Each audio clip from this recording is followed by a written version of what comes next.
Nanindigan si Pangulong Bongbong Marcos na kailanman hindi titiklop ang Pilipinas at hindi natin isusuko ang ating karapatan sa West Philippine Sea.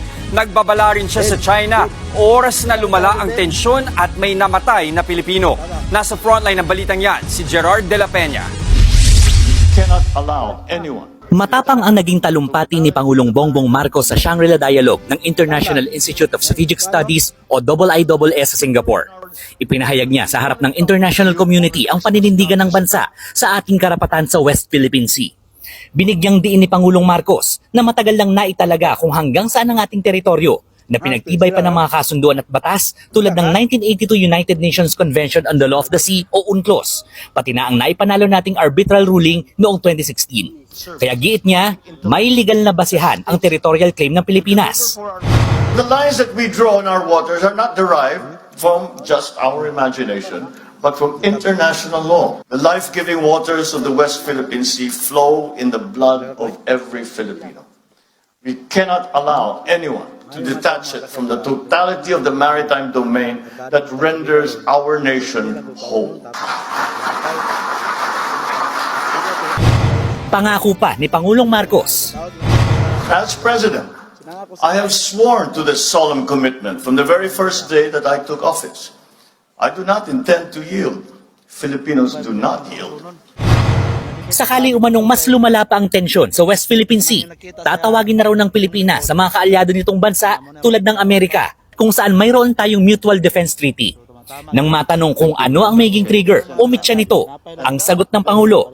If a Filipino citizen is killed by a willful act, that is, I think, very, very close to what we define as an act of war.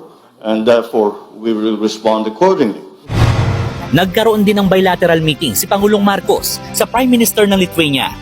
Dito niya naman sinabing hindi siya nagtatrabaho para sa anumang makapangyarihang bansa gaya ng China, Amerika o Russia, kundi para lang daw sa Pilipinas. Mukhang pinaghandaan talaga ng international community na talakayin ang issue ng West Philippine Sea.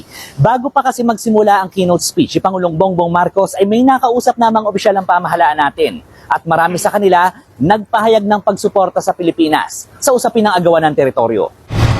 Nagkaroon ng pagkakataon na magka-bilateral meeting si AFP Chief of Staff General Romeo Browner Jr. sa mga counterpart ng opisyal ng ibang bansa. Marami raw ang nagpahayag ng pagkabahala, lalo na sa bagong pulisiya ng China kung saan huhulihin daw ang mga anilay trespasser sa South China Sea. We are happy about that because it only means to say that a lot of countries are interested in helping us with the situation. Not just interested to know what we think about the situation, but really they are offering us assistance, support. Ngayong araw naman nakatakdang magsalita sa Shangri-La Dialogue si Browner, pati na si Philippine Coast Guard Commandant Admiral Ronnie Hill Gavan. Narito rin sa Singapore si Defense Secretary Gibo Teodoro na makikipag-usap sa ibang defense ministers. Kaninang madaling araw naman, nakauwi na sa Pilipinas si Pangulong Marcos matapos ang state visit sa Brunei at working visit sa Singapore. Nagbabalita mula sa Frontline, Gerard de la Peña, News 5.